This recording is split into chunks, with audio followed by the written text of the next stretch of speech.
केवल महाराष्ट्र ही नहीं बल्कि देश की राजनीति के सम्मानित नेताओं में से हैं। वो ये कह रहे हैं मैं ईवीएम पर कुछ नहीं बोलूंगा, भले ही महाअघाड़ी के नेता ईवीएम पर सवाल खड़े कर रहे हो, लेकिन मेरे पास कोई सबूत नहीं है, मैं किसी आरोप को नहीं मानूंगा। देखिए अनामिका जी, एक बूथ है कन्नड़ विधानसभा तालनेर कंस्टिट्यूएंसी में 105 नंबर, वहां पर गांव ग्रामीण वोटर हैं, पूरे वोटर बूथ में 312 और वोट काउंट हुए हैं 624। अब ये ईवीएम की गलती नहीं है तो शहजाद जी की गलती है क्या? किसकी गलती है? ये 312 वोट पड़ेंगे और 624 गिने जाएंगे, ये किसकी गलती है? कौन देगा जवाब? तो मैं तो एक उदाहरण रख रहा हूं, ठीक है। ईवीएम सुप्रीम कोर्ट ने अगर सही माना था तो क्यों वीवीपैट का इसमें प्रोविजन किया?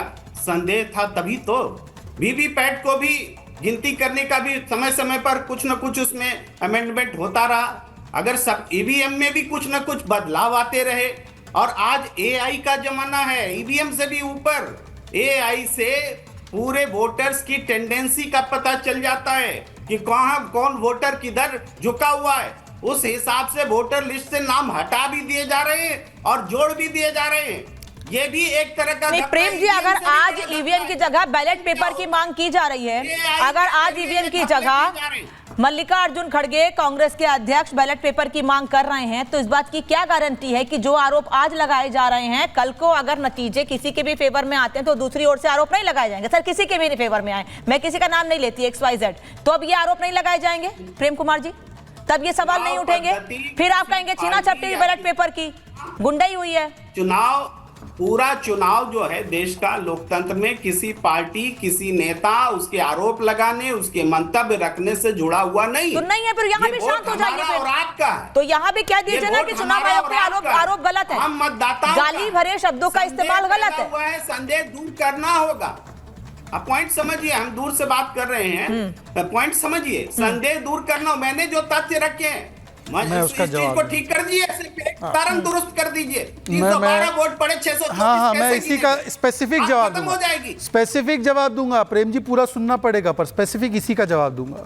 इस आरोप पे, और इनकी मंडली ने ये इस आरोप के अलावा एक और आरोप लगाया था कि पूरे महाराष्ट्र में जितने वोट हुए उसकी गिनती से 5 लाख का डिफरेंस है, 5 लाख वोटों का। उन्होंने एक बूथ का दिया है, इन्होंने पूरे महाराष्ट्र का दिया। सीईओ महाराष्ट्र इलेक्शन कमीशन ने जवाब देते हुए कहा, मूर्खों, पोस्टल बैलेट है वो, ईवीएम की गिनती कर ली, पोस्टल बैलेट कौन गिनेगा? तो उन्होंने बोला वो 5 लाख अधिक वोट पोस्टल बैलेट के हैं। तब ये सब डिलीट मार के भाग गए वायर वाले।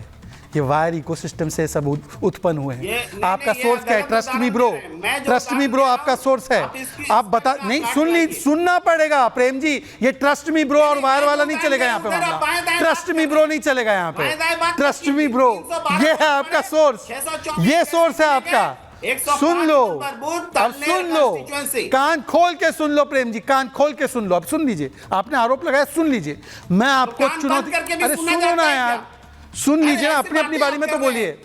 प्रेम जी आप बोलिए अपनी बात, पर मेरी बारी खत्म तो होने दीजिए, उसके बाद बोलिए ना। अच्छी डिबेट हो रही है, आप 10 सेकंड बाद बोल लीजिए, 10 सेकंड में अपनी बात खत्म कर लो।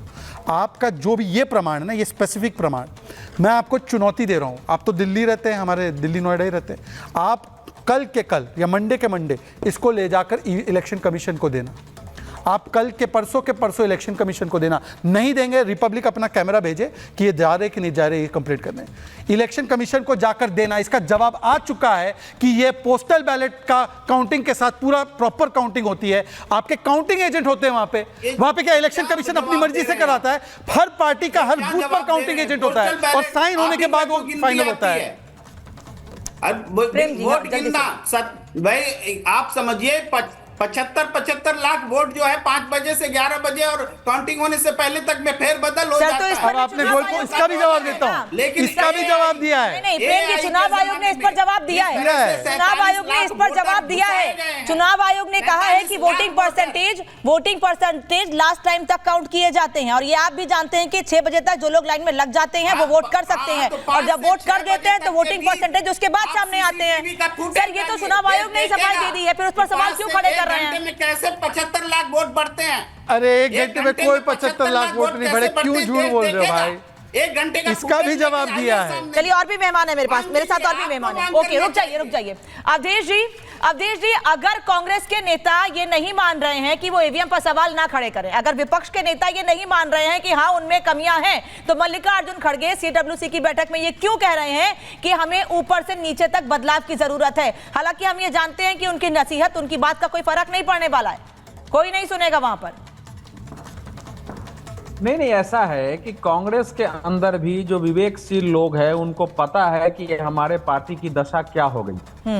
अब प्रेम जी अगर मान लीजिए नया उस इकोसिस्टम के व्यक्ति बन गए हैं जो कि हमेशा तार्किक बात और तथ्यों के साथ रखते रहे हैं, तो अब उस पर तो नहीं बोलूंगा। शहजाद जी ने बहुत सारा बता दिए, कहा कि फैक्ट है, चुनाव आयोग एक एक विषय पर जवाब दे चुका है। देखिए, कांग्रेस पार्टी में अगर इतने ही सब कुछ अच्छा होता तो 2014 के चुनाव से लेकर के और 2024 के चुनाव तक देश के का कोई राज्य नहीं है जहां कांग्रेस पार्टी व्यापक रूप से टूटी नहीं है, इंक्लूडिंग राजस्थान जहां के वरुण पुरोहित है, जहां के वहां की सरकार रही है, कर्नाटका जहां उसकी सरकार है, हिमाचल प्रदेश जहां उसकी सरकार है।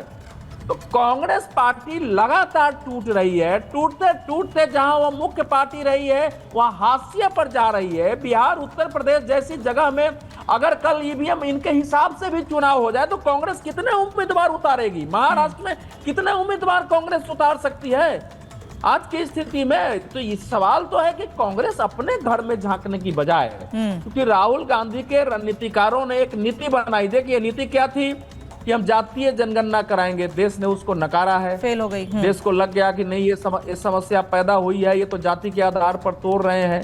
राहुल गांधी जी ने मुसलमानों के आरक्षण की प्रत्यक्ष बात की, यद्यपि वो घोषणा पत्र में नहीं रहा, दूसरे रूप में किया, देश ने उसके विरुद्ध नकारा है। राहुल गांधी जी ने देश में जिस ढंग से सावरकर जी आरएसएस पर अटैक करना शुरू किया, जिस ढंग से राम जन्मभूमि का जो उनकी प्राण प्रतिष्ठा का मजाक उड़ाया, उसके विरुद्ध लोगों ने विद्रोह किया, कांग्रेस के लोगों ने विद्रोह किया। तो ये सारे विषय ऐसे हो गए कि इनको लगता है कि अगर कांग्रेस में सारे विषय उठे तो ये एक परिवार के हाथ में जो नेतृत्व है वो जा सकता है। तो इलेक्शन कमीशन, ईवीएम, चुनाव आयोग, फिर आपको सुप्रीम कोर्ट और साथ में साथ ले लो राष्ट्रपति तक को इन लोगों ने क्वेश्चन खड़ा कर दिया है। तो कोई तार्किक बात हो अनामिका तो उत्तर दिया जाए। क्या ईवीएम के लिए लंदन में, मतलब वरुण जी अपनी कमियां, वही बात अवधेश जी भी कह रहे हैं कि मतलब मैं पूछ रहा हूँ। नहीं, हाँ बोलिए जल्दी बोलिए। भारत का विषय है, हाँ। भारत का विषय सुनो अनामिका। तो लंदन में उस पर कॉन्फ्रेंस 3 दिनों का जो कपिल सिब्बल बाकी नेता क्यों करने गए थे, अमेरिका में क्यों करने गए थे, कनाडा में क्यों करने गए थे, पूरी दुनिया में, चूंकि ईवीएम से अनेक देश चुनाव करा रहे हैं भारत से ईवीएम लेकर के, और ईवीएम वहां प्रमाणित हुआ है कि सही है, अलग अलग